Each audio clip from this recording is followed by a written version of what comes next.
Saludos, me presento, Elenir Ramón. Le estaré hablando sobre la pena y la punibilidad. Analizaremos la pena como consecuencia del delito, las situaciones donde la ley decide no castigar y como el Código Penal reduce las condenas por razones humanas, como la vejez, la enfermedad o las emociones extremas. Para ir directo al grano, cada tema lo explicaremos bajo 4 preguntas claves. ¿Para qué es? ¿Cuál es su procedimiento? ¿Y a quién regula? ¿Y quién lo aplica? Comenzaremos. La pena como consecuencia del delito. ¿Para qué es? Es la sanción o castigo que impone el Estado a quien comete un delito. Su fin no es solo castigar, sino prevenir que se cometan nuevos delitos y lograr la reinserción social del infractor. Procedimiento.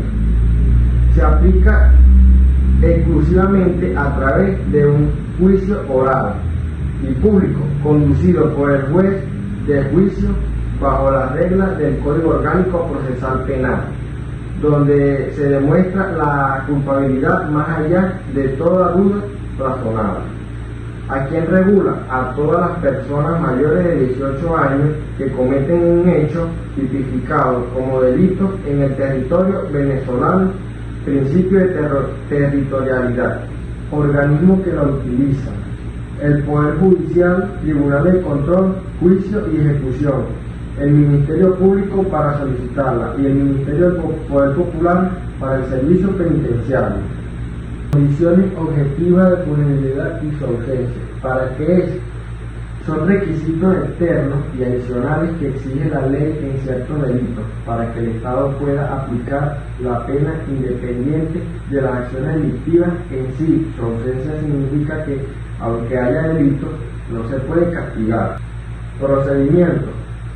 El juez, al revisar la acusación del Ministerio Público, verifica si se cumple la condición, por ejemplo, la quiebra formal en los delitos de quiebra fraudulenta. Si hay ausencia, el juez dicta el sobreseimiento de la causa.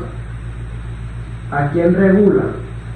Al imputado y al proceso penal, limitando la facultad de castigar del Estado si no se cumplen las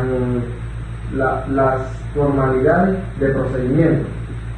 Organismos que la utilizan: el Ministerio Público para evaluar si se puede proceder penalmente, y los tribunales de control, juicios, para emitir o rechazar la causa. La penalidad. ¿Para qué es? La penalidad es la cualidad de que una conducta sea castigable por la ley. La ausencia de penalidad ocurre cuando, a pesar de existir un delito y un culpable, el legislador decide no aplicar la pena por razones de política criminal, paz social o familiar. Procedimiento. Se alega durante el proceso penal si el juez constata que aplica una causa de exclusión de pena, se dicta una sentencia absolutoria o sobreseimiento. ¿A quién regula? A los ciudadanos que se encuentran en situaciones específicas protegidas por la ley penal. Organismos que la utilizan: los tribunales de primera instancia en funciones de juicio y las cortes de apelaciones. La ausencia de penalidad, excusa absolutoria. ¿Para qué?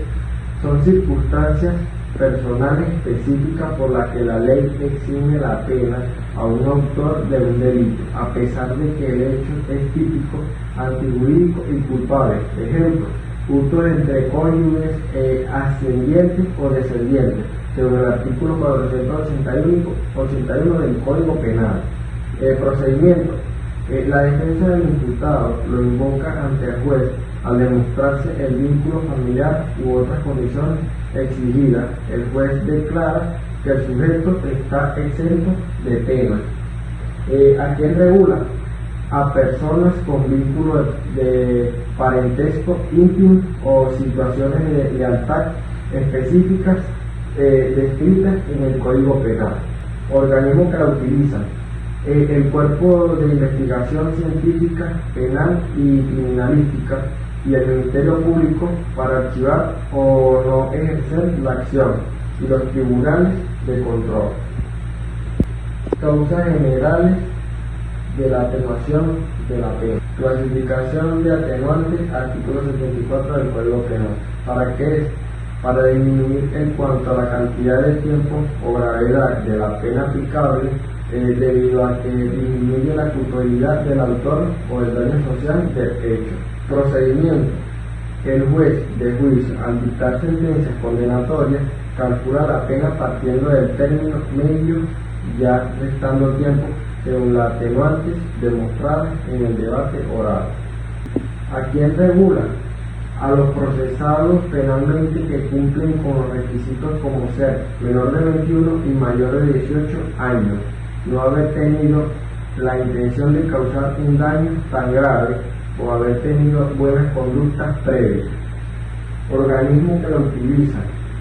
Los tribunales de juicio, al momento de decidir la pena en la sentencia definitiva. La perturbación mental por embriaguez, artículo 64 del Código Penal. ¿Para qué? Regula cómo se castiga a quien comete un delito bajo los efectos de alcohol. Solo atenuante si la embriaguez es la plena accidental o fortuita, no buscada a propósito para delinquir. En el procedimiento se realizan pruebas toxicológicas de urgencia tras la detención y se evalúan los testigos para demostrar si fue un hecho accidental o si el sujeto era un alcohólico crónico, lo que altera su responsabilidad. ¿A quién regula? A las personas que delinquen bajo estado de intoxicación etílica por sustancias estupefacientes. Organismo que la utilizan. El CCPC, toma de muestras, los expertos toxicológicos del Ministerio Público y el juez de juicio. El arrebato e intenso dolor, artículo 67 del Código Penal. ¿Para qué es? Disminuye la pena de quien comete un delito impulsado por una alteración emocional violenta, arrebato o sufrimiento psíquico profundo, intenso dolor, causado por una provocación injusta previa de la víctima. Procedimiento. Se analizan los hechos cronológicamente en el juicio para demostrar el nexo causal inmediato entre la provocación de las víctimas y la recreación del acusado, apoyado por psicólogos forenses. La ley Senactub, artículo 75 del Código Penal. ¿Para qué es? Protege a los adultos mayores otorgando un trato cognitivo diferenciado debido a la vulnerabilidad física y biológica propia de una edad avanzada. Procedimiento. Se demuestra con la partida de nacimiento o cédula de identidad. Si el procesado tiene más de 70 años, la ley prohíbe la pena de presidio y la sustituye por arresto domiciliario o prisión que no excede de 10 años. Organismo que lo utiliza. Los tribunales de control para dictar medidas cautelares humanitarias y los tribunales de ejecución para vigilar el cumplimiento de la prisión domiciliaria. Gracias por su atención.